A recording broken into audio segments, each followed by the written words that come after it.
3 days of camping in the woods, surrounded by Volkswagens. Have I died and gone to heaven? Nope. I'm in Flanders.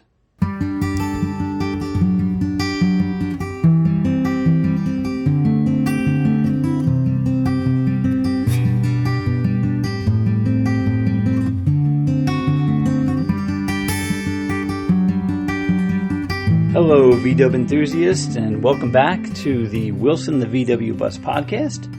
I'm your host, Joe, and I finally made it to Flanders, New Jersey for the Central Jersey Volkswagen Society's annual all-air-cooled gathering, also known simply as Flanders. This weekend camping festival starts on a Friday afternoon at 2 p.m. with dedicated Volkswagen enthusiasts camping in the fields of the Swim and Sports Club of Flanders, New Jersey, and it extends through and including the big car show, which is held on Sunday. There's a live band that plays on Saturday night with food trucks, starting Saturday for dinner and breakfast and lunch on Sunday, and I've been looking forward to this event for over 2 years. So I took a vacation day from work on Friday, loaded up my cooler with my favorite food and drinks, and then filled up the gas tank and drove the hour north trip from my home to go to Flanders. So the first part of the trip was mostly highway, where I cruised at a crisp 55 miles per hour or so among the tractor trailers and the EVs and the commuter cars until I hit Route 206, which is a steep uphill road through the towns of Chester and Long Valley. For an old VW bus, it was pretty steep, and I had to downshift into third gear maybe once or twice. Long Valley was once called Germantown, and it's where my ancestors settled when they came to this country in 1738 on the good ship Robert and Oliver of Dublin from Rotterdam in the Netherlands. The strong winds that blew them off course and forced them to sail into Philadelphia so they could sign their oath in the State House, which is now the Independence Hall. And then these original settlers, these original ancestors of mine, they trekked all the way up to the very same area where I was now heading to camp in with my VW bus. Luckily for me, there was no wind to blow me off course today, but their voyage, it's always in my mind when I visit this area. And the original farmhouse that they settled in still stands as a bed and breakfast to this day, although I've yet to schedule a weekend stay there yet. Maybe someday. Anyway, as I entered the campgrounds of the Swim and Sports Club for the all-air-cooled VW event, I was greeted by the event coordinator, Casey.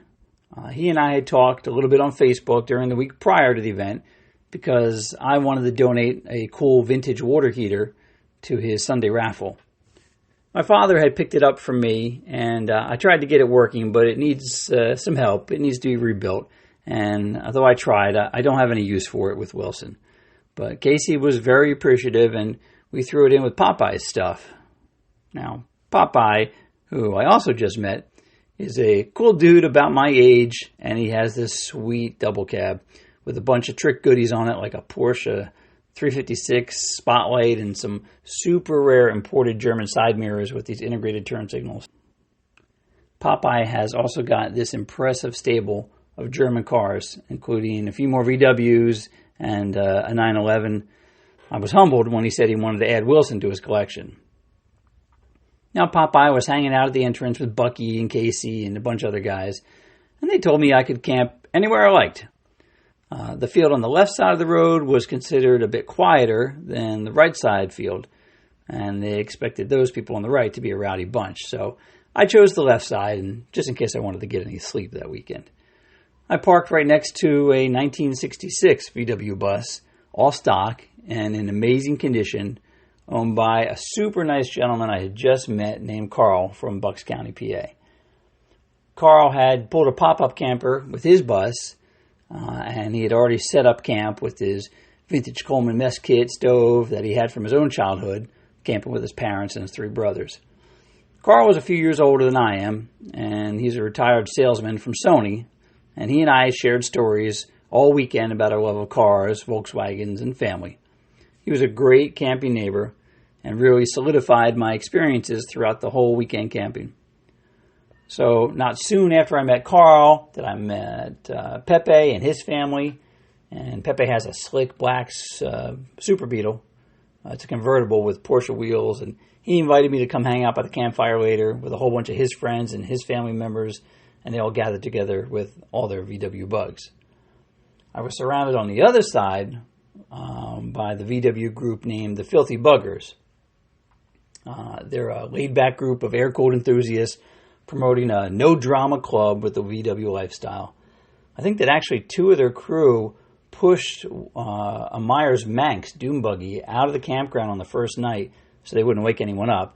And then they drove it 3.5 hours all the way to Maryland for another VW cruise night, and then drove the 3.5 hours back to finish the Flanders show. These guys are some hardcore VWers.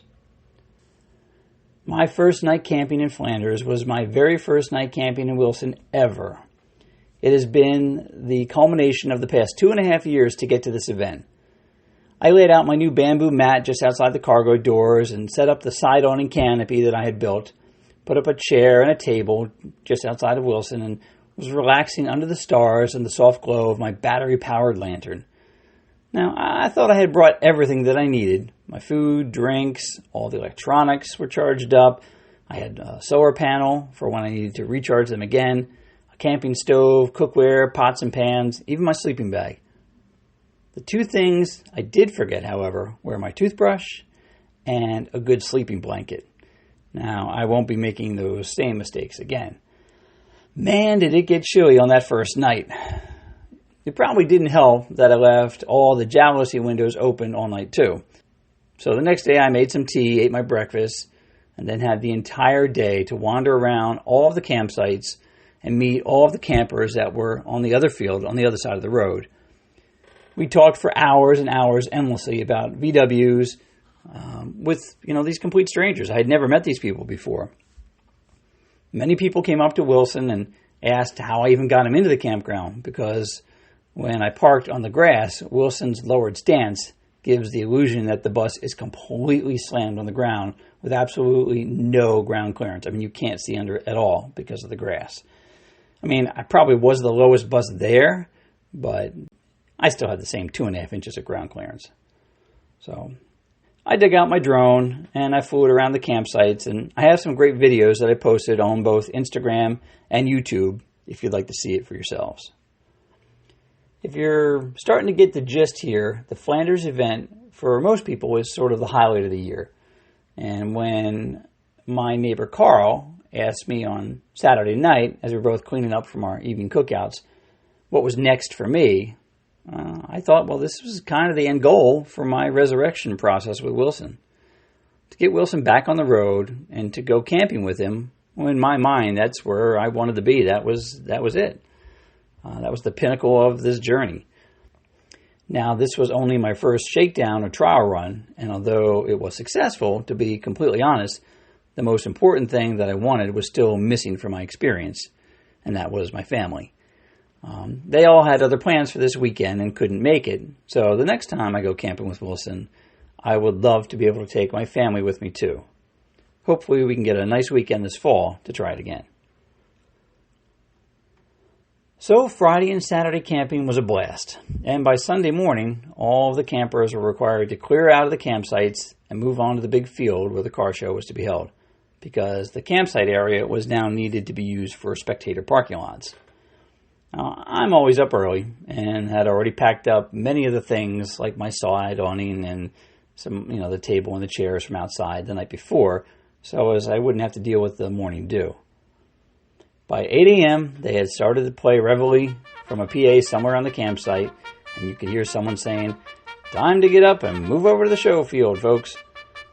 I said goodbye to my campsite neighbors and told them I'd see them on the other side, and then I kind of realized it sounded more like I was dying than rather just driving over to the other field a couple hundred yards away.